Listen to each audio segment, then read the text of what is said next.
If your body is tired, but your mind is still moving, this is for you. If the room is quiet, but your thoughts are not. If the day is over, but part of you is still standing inwardly, still holding something together, still circling what you wish you could settle before sleep comes. Maybe worry has not shouted tonight. Maybe it has only stayed. Maybe it has sat beside you in a quieter way, returning to the same unfinished things, the same uncertain places, the same questions that do not seem to loosen when the lights are low. And if that is where you are, you do not have to force yourself into peace before this time with God can begin. You do not have to solve tonight before rest begins. You do not have to become better at being calm before the Lord comes near. Rest does not begin when worry finally releases you. It begins when God proves He has not released you. So let that be the first thing that settles gently over this hour. Not that you must win against every thought before you are safe. Not that you must carry yourself into stillness by your own effort, but that the Lord is able to be with you while your thoughts are still busy. He is able to be near you before your breathing evens out. He is able to hold you before the inward noise has fully faded. And perhaps that is one of the mercies of the night. It reveals how little peace has ever depended on our perfect management of the heart. Peace begins earlier than that. It begins in His presence. It begins in the fact that God can keep watch without your help. It begins in the truth that the one who made you does not wait for your mind to become quiet before He decides to stay close. If you have carried a hidden heaviness today, the kind that other people could not quite see, the Lord has seen it. If you have smiled, answered, worked, spoken, handled, planned, helped, endured, and then only after dark felt the deeper tiredness rise from underneath it all, He has seen that too. If something in you is weary of being responsible, weary of anticipating, weary of mentally preparing for what might go wrong, weary even of trying to feel spiritually composed, then there is no shame in bringing that weary heart here. God does not receive the exhausted with disappointment. He does not sigh over the worried soul that returns again needing refuge. He does not say, "Not this again." He does not stand at a distance until you have arranged yourself into better shape. He is a very present help, not merely help in theory, not help eventually, not help after you prove you have tried hard enough. Very present help. And tonight, we are going to rest inside one psalm that has carried many fearful hearts through dark hours. Not because it denies trouble. It does not. Not because it pretends the world is gentle and predictable. It does not. But because it tells the truth about instability, without surrendering the deeper truth of God's presence. Psalm 46 does not speak from a world where nothing shakes. It speaks from a world where much can shake, and still God remains a refuge. It speaks to people who know what it is to feel the ground unsteady beneath them. It speaks to people who have heard the waters roar. It speaks to people who needed more than advice. They needed shelter. They needed nearness. They needed a place for the soul to lean when life itself felt too large to hold. And perhaps that is why this psalm is so tenderly strong for the tired heart. It does not scold fear. It opens a door inside it. So as we begin, you do not need to listen with strained effort. You do not need to collect every word. You do not need to keep yourself alert to receive what God may offer through this time. Let the words come to you the way soft lamplight comes into a room. You do not have to grasp at it. You do not have to achieve anything with it. Just let it rest near you. Let it fall over the parts of you that are still braced. Let it move gently across the mind that keeps returning to tomorrow. The Lord knows how to speak to hearts that are weary. He knows how to stay with people who cannot seem to stop thinking. He knows the language of midnight burdens, of quiet anxiety, of long internal conversations that make the pillow feel less like rest and more like another place to keep watch. And He is not impatient with you here. Listen then to the opening of Psalm 46, as though it is being spoken not into an abstract world, but into this very night. God is our refuge and strength, a very present help in trouble. Therefore we will not fear. God is our refuge and strength. Before the psalm goes anywhere else, it begins there. It does not begin by describing the trouble first. It does not begin by measuring the danger. It does not begin by naming every possible threat and then trying to comfort us afterward. It begins with God. Refuge first, strength first, presence first, help first, and perhaps that order matters more than we know. Worry usually introduces itself by beginning somewhere else. It begins with the problem, the risk, the unfinished situation, the painful memory, the feared outcome, It begins by making the trouble feel largest. But the psalm begins by making God first, not because trouble is unreal, but because trouble is not first in the deepest sense. God is. Try not to rush past that word, refuge. It is not a decorative word. It is a sheltering word. It belongs to the body as much as the mind. It speaks of being covered, received, enclosed, protected. It speaks of a place where the soul does not have to remain exposed to every weather pattern passing over it. There are nights when the heart feels spiritually roofless. Every thought comes in. Every fear gets room. Every uncertainty blows through. But the psalm says God himself is refuge, not merely the giver of refuge, not merely the teacher of refuge, not merely the topic of refuge. He himself is the shelter. To come to him is not only to learn something true, it is to be received somewhere safe. And strength, not your strength first, his. The psalm does not flatter us by assuming we still have plenty of inner resources by the time we arrive at night. Often, we do not. Often the very reason worry feels so loud is because we are depleted. The body is low, the mind is overused, the heart is thin in places we cannot explain. Psalm 46 does not demand that we bring strength to God before he can help us. It names him as strength before it names anything we have done. His steadiness does not rise and fall with yours. His capacity is not strained by your exhaustion. His ability to hold the night does not weaken because you have reached the end of your own. Very present help in trouble. That phrase feels especially kind. Not absent help. Not theoretical help. Not symbolic help. Not postponed help. Very present. Close enough to matter. Close enough to alter the experience of trouble even before trouble is gone. There is a kind of loneliness that comes not only from pain itself, but from the sense that pain is happening unwitnessed, as if you are holding the burden in a room no one else can enter. But the psalm says, help is present. God does not stand on the far side of your difficulty, calling instructions into it. He enters what is hard. He remains where it hurts. He comes near enough that trouble no longer gets to define the space by itself. His presence shares the room. So let the room soften a little now. Imagine the night not as an empty stretch you must get through alone, but as a place where the Lord has already come before you. The house is quiet. The ceiling above you does not need to speak. The dim edges of the room can remain what they are. You do not need a dramatic sign. Only this slower realization that the God of Psalm 46 is not trapped in ancient language. He is here in the ordinary stillness of this hour, here with the faint hum of distant life beyond the walls, here with the blanket gathered around you, here with the thoughts that keep returning, here with the ache you have not named well, here with the questions that still do not have answers, here with the tiredness in your body, here with the part of you that still wants to keep guard. Very present help. In the world of the psalm, these words were not written for people who had nothing to fear. They were for people who knew the fragility of cities, the vulnerability of homes, the instability of nations, the nearness of threat. They knew what it was to hear bad news and to feel the body respond before the soul had words. They knew what it was to watch circumstances shift, to live with uncertainty, to need protection not merely as an idea but as necessity. And so when they called God refuge, they were not speaking lightly. They were not being sentimental. They were speaking from the serious place where human strength ends and deeper dependence begins. That is a holy place, though it rarely feels impressive. It is the place where we discover that what we need most is not more control, but a truer shelter. Therefore, we will not fear, the psalm says. Notice that it does not say, therefore nothing frightening exists. It does not say, therefore our bodies will never tense, our minds will never race, our hearts will never feel troubled. It does not deny the first movement of fear. It gives fear a stronger answer. Therefore, we will not fear, because God is refuge and strength. Fear is not quieted by pretending the earth is stable when it is not. Fear is quieted, slowly and deeply, by discovering that God is stable when the earth is not. That is very different, and it matters especially at night, when the mind can become a small world in which every unstable thing grows larger.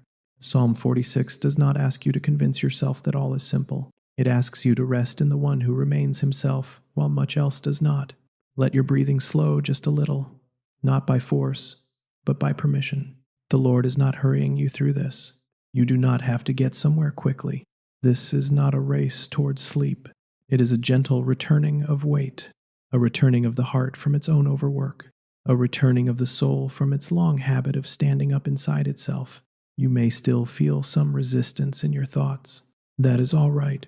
Peace often enters quietly, before thoughts fully agree with it. God does not need your mind to become instantly cooperative before he can comfort you. He begins where you are. Picture, for a moment, a lamp burning softly in a secure room. The walls do not tremble.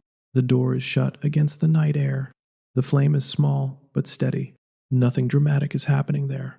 Nothing needs to. Safety often arrives without spectacle. It comes in the quiet fact of being held, in the hush of a place that does not demand anything from you, in the permission to stop watching every sound, in the realization that what needed guarding is already under care. Let that small image stay near you.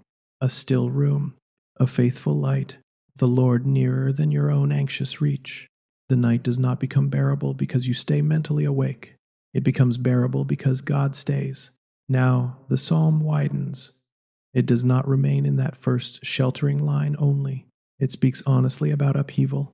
Therefore we will not fear, though the earth gives way, though the mountains be moved into the heart of the sea, though its waters roar and foam, though the mountains tremble at its swelling.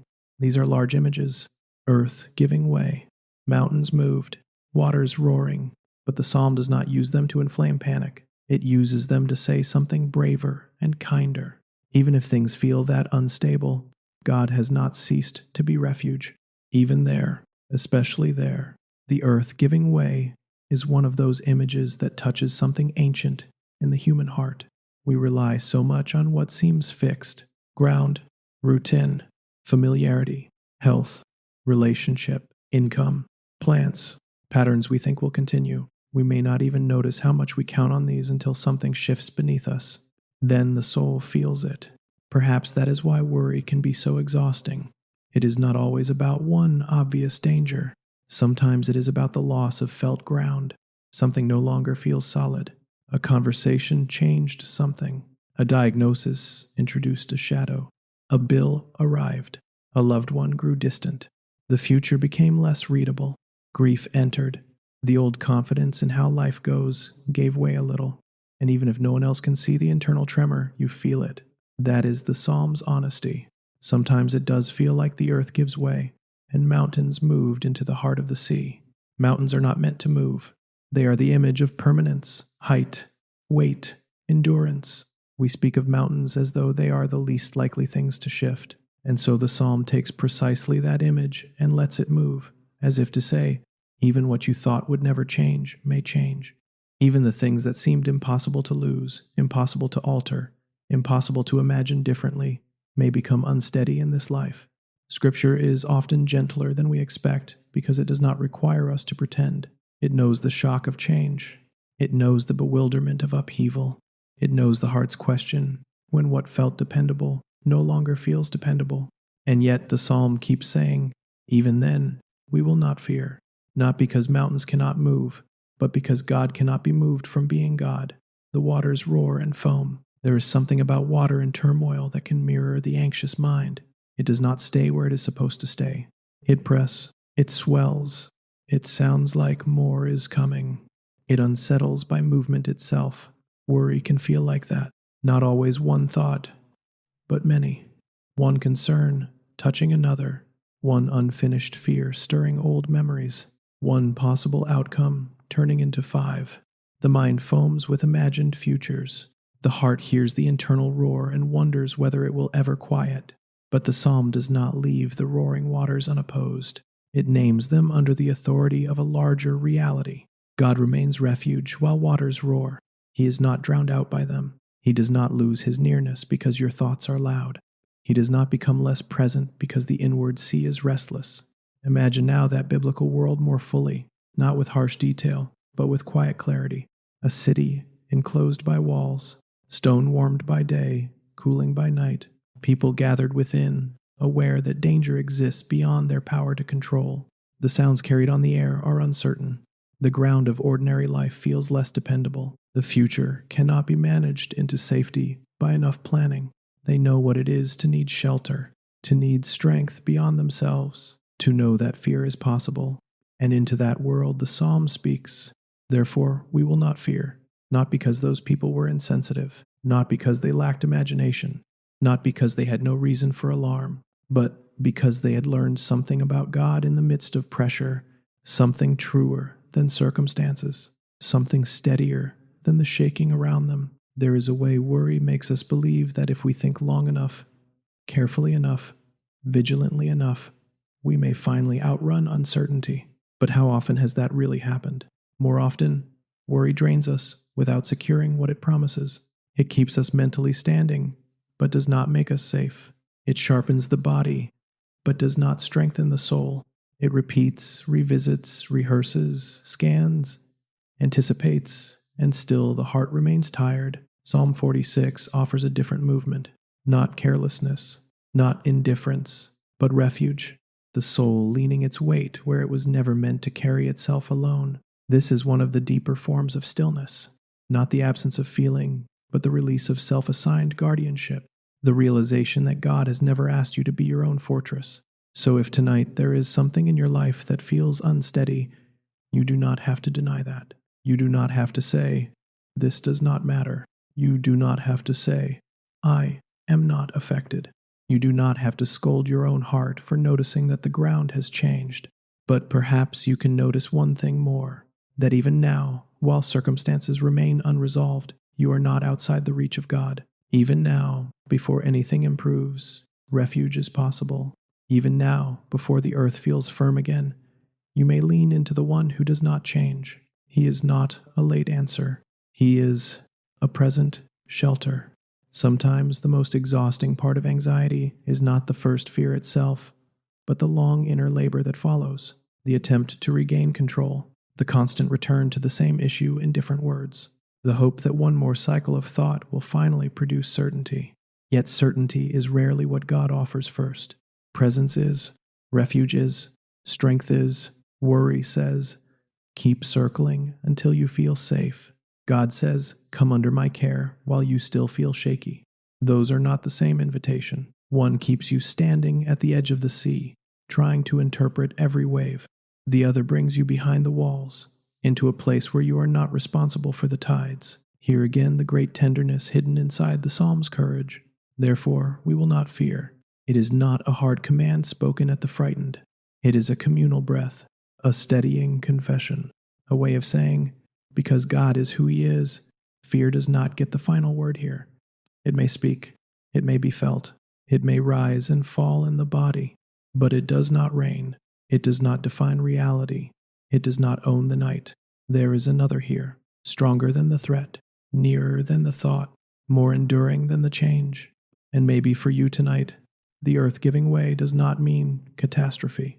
Maybe it means subtler things, the loss of an old version of your life, the awareness that you cannot keep everyone safe, the recognition that someone you love is hurting in ways you cannot fix, the reality that your own body has limits, the quiet ache of uncertainty about the future, the weight of responsibility, the fear of loss, the sadness you cannot quite set down, the loneliness that comes when dark makes what you miss feel larger.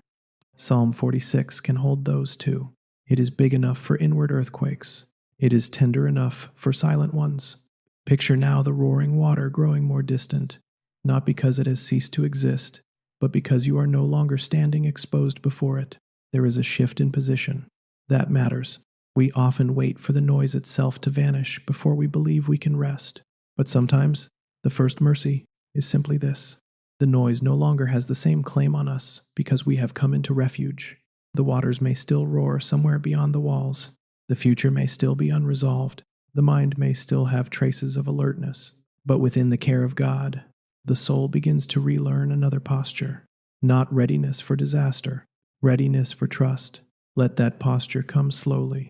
There is no need to force it. Think of cool air after noise. Think of water no longer crashing, but receding to a distance.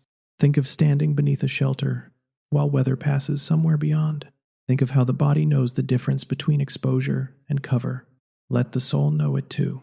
The Lord does not shake with the shaking. He does not panic with the panic. He does not become uncertain because you feel uncertain. Under His care, the heart may begin to remember what it has forgotten in fear. That rest can begin before resolution. That refuge can hold while questions remain. That your safety tonight is not built on your ability to think far enough ahead. And then, in one of the most beautiful turns in all the Psalms, the scene changes. After roaring waters, there is a river whose streams make glad the city of God, the holy habitation of the Most High. The sound changes. The emotional temperature changes. We move from upheaval to provision, from threat to quiet sustenance. Not all water is the same. There are waters that roar, and there is water that nourishes, waters that unsettle, and waters that sustain. This is the Psalm's mercy. It does not leave us with turbulence as the only image. It gives us another one, a river, steady, life-giving, moving calmly toward what is dry. In the ancient world, a city with water had life. Water meant survival, continuity, freshness, relief. A river made glad the city because it meant that beneath all anxiety, beneath all external instability, provision was still flowing. God's care was not theoretical. It was sustaining, quietly, continually sustaining. And perhaps that is what some weary hearts most need to remember tonight. Not only that God can protect, but that He can nourish. That His presence is not only defensive, it is renewing. Worry depletes, God restores. Worry circles the same dry ground. God sends living streams into it. Imagine the city now at the edge of dawn. Stone walls still standing, air cooler before sunrise. The first gentle light beginning to touch rooftops.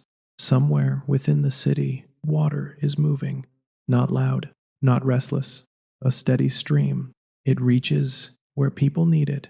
It does not strain to be enough. It simply flows. That image is so different from the anxious mind, which tends to lurch and race and surge and anticipate. God's provision is often quieter than our panic, but quieter does not mean weaker. Quiet rivers can outlast storms. Hidden streams can keep a city alive. The soul does not always need louder assurances. Sometimes it needs truer ones. There is a line in the psalm that rests in the middle of that river image, like a pillar. God is in the midst of her. She shall not be moved. God is in the midst. That is the center of it. Not merely around the city, not merely watching from elsewhere. In the midst, at the center, in the place where life is actually lived, in the place where fear would otherwise gather, in the place where thirst would otherwise deepen. God is not only the protector at the perimeter, He is the presence at the center, and that changes the whole atmosphere of the night. Worry often tells you that everything depends on how well you manage the edges, how carefully you scan the future, how effectively you monitor risk. But Psalm 46 says, the deepest stability does not begin at the edges. It begins with, who is in the midst? If God is in the midst, then not every anxious thought deserves the same authority. If God is in the midst, then the heart does not have to treat every possibility as a command to stay awake. If God is in the midst, then your deepest safety is not located in your own vigilance. The city is not held together by collective panic. It is held because God is there. And perhaps your soul tonight does not need one more argument for why you should calm down. Perhaps it needs a stronger center, a better middle, a truer core, around which your thoughts may slowly settle. God in the midst, God not absent, God not delayed, God not merely adjacent to your need, God in the midst of it. The psalm goes on. God will help her when morning dawns. That is such a gentle promise. It does not rush the night.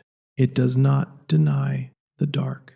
It does not say, there was never any danger. It says, morning comes under God's care. Dawn is not random. Help is not lost between midnight and first light. There is something profoundly comforting about that for a tired heart. Night can make tomorrow feel unreachable. Worry can turn morning into another problem to survive. But the psalm speaks of dawn as though it belongs to God before it arrives. He will help when morning dawns. The hours ahead are not unowned territory. They are already under His eye. Stay with the river a little longer. Hear it softly moving through the city. Picture how water finds low places. It does not resist them. It enters them. It fills what is empty. It reaches where dryness gathers. So often worry makes the inner life dry. Dry with effort. Dry with overthinking. Dry with tension. Dry with too much inward heat. But the Lord's presence does not avoid the dry places in you. He is able to come to them, to send quiet life where your thoughts have worn themselves thin, to bring gladness back, not always as sudden joy, but as relief, as less strain, as a softened chest, as an easier breath, as the feeling that the soul is no longer surviving on itself. Maybe that is one reason Psalm 46 is so fit for sleepless hearts. It knows both kinds of water. It knows the roar and the river. It knows upheaval and replenishment. It does not ask the heart to choose between honesty and comfort. It gives both. Yes, there are waters that foam. Yes, there are mountains that tremble. Yes, there are nations that rage. And yes, there is a river. Yes, there is God in the midst. Yes, there is a city that shall not be moved, because God Himself is its life. You do not have to deny what troubles you in order to receive what nourishes you. You may bring both into God's presence, the fear and the thirst, the trembling and the need for gladness. He is sufficient for both. Think of the river as it moves past stone, past doorways, past quiet courtyards, past the places where people draw near with empty vessels. Nobody has to force the water to be water.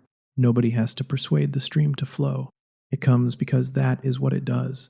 In something like the same way, God's faithfulness is not strained into action by your need. It belongs to His nature to sustain. It belongs to His heart to remain near. It belongs to His character to be steady where we are shaken. Sometimes tired believers fear they have exhausted the kindness of God by needing too much, or too often, or too late at night, or in the same issue again. But the river image says otherwise. God is not a trickle reluctantly released. His care is not embarrassed by repetition. The stream still flows. And what does it make glad? The city of God. Not because everything around the city has become instantly safe, but because the city has life within it. That is a profound difference. Gladness in Scripture is not always the loud emotion of celebration. Sometimes it is the deeper joy of knowing we are not abandoned. Sometimes it is relief more than excitement. Sometimes it is the quiet lifting of pressure. Sometimes it is the reappearance of hope in a place that had only strain. A worried heart may not feel ready for brightness tonight. That is all right. Psalm 46 does not demand brightness. It offers sustenance, and sometimes sustenance is the holier gift. Let the image simplify now. A city at dawn, a river moving, God in the midst, help coming with the morning. These are not hurried promises. They are patient ones. They do not ask you to leap into certainty. They invite you to be carried by something steadier than your own inner weather. The mind may still return now and then to what concerns it, but each time it does, let it meet this quieter reality. There is a river. There is a center. There is help already moving toward what you cannot yet see. The reeds beside the water bend slightly in the cool air. The sky has not fully brightened yet. The city is quieter than it was. Even before full morning, provision is already there. Let your breathing rest with that. God is in the midst. He remains there. He is in the midst of the place that worries you, in the midst of the uncertainty, in the midst of the fatigue, in the midst of what you have not been able to resolve, in the midst of the life you are living, not the life you wish were simpler. He remains there. The psalm widens once more. The nations rage, the kingdoms totter. He utters His voice. The earth melts. There is movement here on a scale beyond personal worry. Public instability, collective unrest, human systems trembling, large things shifting, and perhaps this, too, is part of why some nights feel so heavy. It is not only our own private concerns. It is the sense that the world itself can feel loud, strained, uncertain, fragile. We carry not only our own stories, but echoes of the wider human story. Headlines, crises, changes, conflicts, the awareness that much is beyond our reach. Psalm 46 does not minimize that either. It names the nations, the kingdoms, the scale of upheaval, yet still it does not hand reality over to chaos. It gives the final weight to God. He utters His voice, the earth melts. What human noise strains to accomplish, the Lord surpasses without strain. There is no sense in the psalm that God is overwhelmed by the size of the disturbance. The same God who is refuge for the individual heart is Lord over the large movements of history. The one who can hold a sleepless person in the dark is also the one before whom nations are not ultimate. That matters, because worry often shrinks God and enlarges everything else. It makes the problem feel massive and the Lord feel conceptually small, somewhere in the distance. perhaps true, but not decisive. Psalm 46 reverses that. It enlarges God until all else becomes proportioned again, not trivialized, proportioned. And then comes the refrain, repeated as though the psalm wants us to keep returning to it until it becomes inhabitable. The Lord of hosts is with us.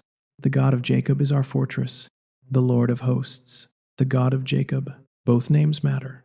Lord of hosts means the God of armies, the God of heaven's power, the God who is not outnumbered, not under-resourced, not taken by surprise, not left without means. He is not scrambling to respond to events as they unfold. He is not improvising beneath pressure. He is not weakened by the scale of what confronts him. He is Lord of hosts. There is strength around him that does not diminish. And yet the psalm does not leave him there in majesty alone. It also calls him the God of Jacob. That is deeply intimate. Jacob, the imperfect one, the striving one, the fearful one, the one who wrestled, deceived, fled, grieved, limped, and still was held in covenant mercy. The God of Jacob is not only the God of the composed, not only the God of the unshaken, not only the God of people who never struggle at night.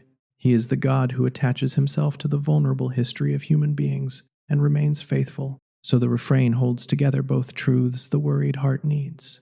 God is mighty enough, and God is personal enough, strong enough to be refuge, near enough to be with us. With us.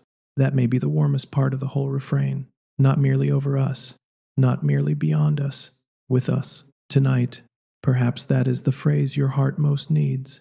With us in the dark, with us while the mind resists quiet, with us in the room where no one else fully knows what is heavy, with us in unfinished grief, with us in financial stress, with us in bodily pain, with us in relational tension, with us in uncertainty about tomorrow, with us when we are spiritually dry, with us when faith feels small, with us when words are few, with us when the only prayer we can manage is a tired turning of the heart in his direction. The Lord of hosts is with us, and the God of Jacob is our fortress. A fortress is not frantic. A fortress does not tremble because weather rises. It does not become shelter only when the people inside perform well enough. It shelters because that is what it is built to do. Thick walls, high protection, a place where exposure ends and cover begins, a place where the need to stay on alert eases because there are stronger boundaries than your own. This is such a kindness for the anxious heart, which often lives as though it has no fortress and must therefore remain awake to every possible threat. But in God, Scripture says, there is enclosure. There are walls not made by your own mental effort. There is protection you do not have to construct. Imagine the gates of a strong city closed for the night. Inside, lamplight in a few windows, quiet voices lowering, the sound of footsteps diminishing, the sense that whatever lies beyond the walls is no longer yours to manage alone. That is one of the deepest spiritual movements of Psalm 46. Not that trouble ceases to exist beyond the walls, but that God gives his people a place within his care, where trouble is no longer the master. The anxious heart often lives as though it must sleep outside. Psalm 46 brings it in. And if the wider world has felt heavy to you lately, if public uncertainty or the endless circulation of human unrest has entered your spirit more than you wished, the psalm meets that as well. Nations rage, kingdoms totter, human things remain unstable. They always have. No generation has ever been able to make the world finally secure by its own effort. There is humility in seeing that, and relief too, because then you are freed from pretending that your own vigilance can hold together what only God can ultimately govern. The Lord of hosts is with us. That does not make you responsible for the universe. It makes you held within it. Sometimes, beneath anxiety, there is an exhausting illusion of centrality, as though if you think enough, monitor enough, prepare enough, perhaps you can keep bad things from happening. But that burden was never given to you. The psalm does not ask you to become large enough to face large things.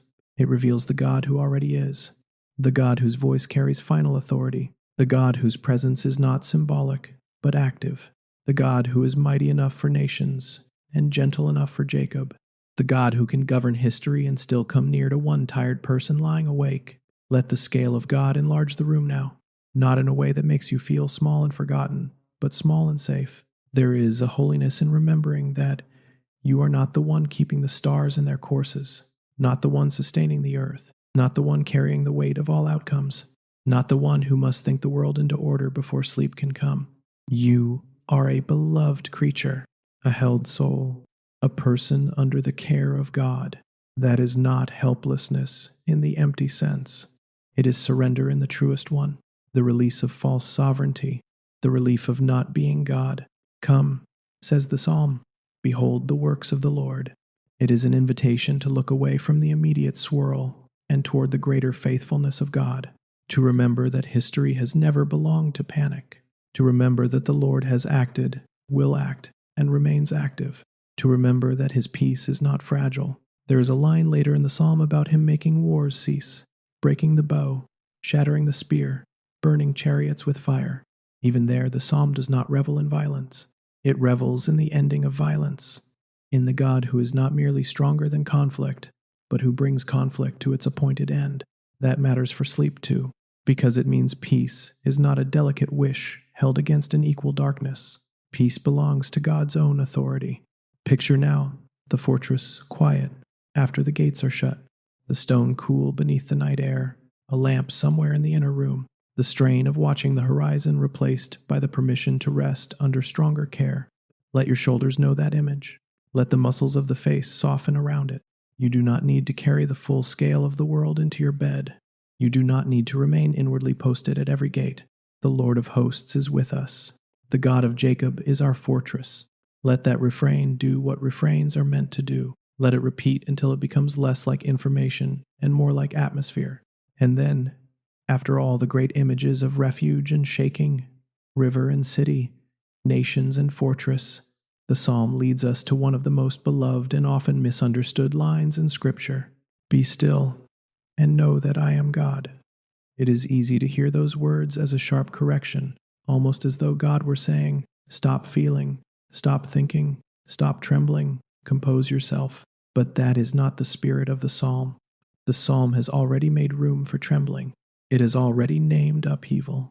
It has already acknowledged noise and instability. So when it says, be still, it is not mocking the troubled. It is inviting release. Lay down the inner weapons. Stop gripping the illusion of control. Let the soul unclench. Know that I am God. Be still, not because there is nothing to care about, but because caring has carried you far enough for tonight.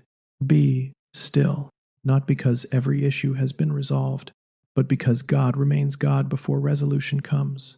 Be still, not because you have become spiritually impressive, but because the Lord is steady without borrowing steadiness from you.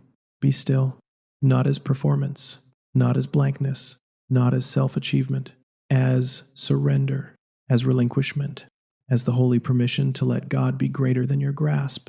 There are many ways the heart resists stillness, sometimes through active fear, sometimes through repeated planning, sometimes through quiet scanning, sometimes through replaying conversations, sometimes through searching for the one thought that will finally quiet all the others. But true stillness rarely comes by winning every internal argument. More often it comes by leaving the argument in stronger hands, by consenting to remain a creature before the Creator, by letting the mind stop trying to be a fortress and letting God be one instead. Be still and know. That word know is important. Not merely think, not merely repeat, not merely state. Know, a deeper recognition, a settled awareness, a truth received below the level of frantic thought. Know that I am God. Know that I remain who I am while you are tired. Know that my presence is not altered by your anxiety. Know that my care does not depend on your emotional control. Know that your future is not more real than my faithfulness. Know that I am not anxious about what is making you anxious. Know that I am not absent from what you cannot fix. Know that I am God. The room grows quieter as those words settle, not necessarily silent, but quieter. The inner argument does not need to be settled all at once. It only needs to begin loosening its hold. Imagine hands that have been gripping something for a long time. They may not open immediately, but they can soften. They can release by degrees. They can remember that holding tighter is not the same as holding wisely. Be still is a hand slowly opening, a jaw unclenching, a chest discovering that breath can go deeper, a mind realizing it does not have to finish all of tomorrow before night can become restful. And know that I am God. This is where the psalm brings everything together. The earth may give way, but I am God. Mountains may move, but I am God. Waters may roar, but I am God. Nations may rage, but I am God. Your thoughts may still be restless, but I am God. Your body may be weary, your emotions layered, your future partly hidden, your heart tender in places you cannot explain, and still, I am God. The statement does not erase your condition. It surrounds it with a greater reality. It gives your small life back its true horizon. The psalm goes on to say, I will be exalted among the nations. I will be exalted in the earth. In other words, God's reality is not fragile. His name will not fail. His purposes will not fade. His sovereignty is not waiting to see whether human instability will defeat it. There is deep comfort in that for the person who feels unstable, because it means the peace offered to you tonight rests on something far firmer than your own experience of peace. You may feel calm or not calm. You may sleep quickly or slowly. You may still have some returning thoughts. None of that changes who God is. The bedrock is beneath your feelings, not dependent on them. As we near the close, let the images of the psalm begin to narrow and simplify. We do not need all of them at once now. The roaring waters grow quieter in the distance. The mountains are no longer the focus. The nations and kingdoms recede. The fortress remains. The river remains. The presence remains. The command becomes invitation. Be still. No, the soul does not need one more complicated thought. It needs a simpler resting truth. God is here, and He remains your refuge through this night. Stay with that, not as a slogan, as a place. God is here, not only in the biblical world, not only in the memory of saints, not only in the language of psalms read by others, here, in this room, in this breathing, in this hour, here with the tender parts of your heart, here with what you have not told anyone, here with the burden that seems small by daylight and heavy after dark, here with the fear that has no neat sentence, here with the fatigue beneath the thoughts, here, and He remains your refuge, not because you feel refuge perfectly, not because you have entered rest impressively, but because He is refuge by His own unchanging nature. Perhaps there is still one thought that returns more than the others tonight, one unfinished burden, one fear with a familiar shape. You do not need to force it away right now. Just let it sit under the larger truth of God's refuge.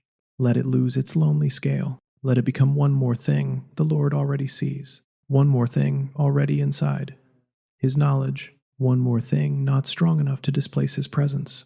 Sometimes sleep does not begin when every thought disappears. Sometimes it begins when thoughts no longer feel like the only reality in the room. The river still moves. The city still stands. God is in the midst. Help belongs to the dawn before dawn has arrived. The Lord of hosts is with us. The God of Jacob is our fortress. Be still and know that I am God. These lines do not need to be mastered tonight. They only need to hold you. Let them do that work gently. Let Scripture become less like material to think through and more like shelter to rest inside. Let the psalm surround what worries you without demanding that worry vanish in a single moment. And now, a brief prayer.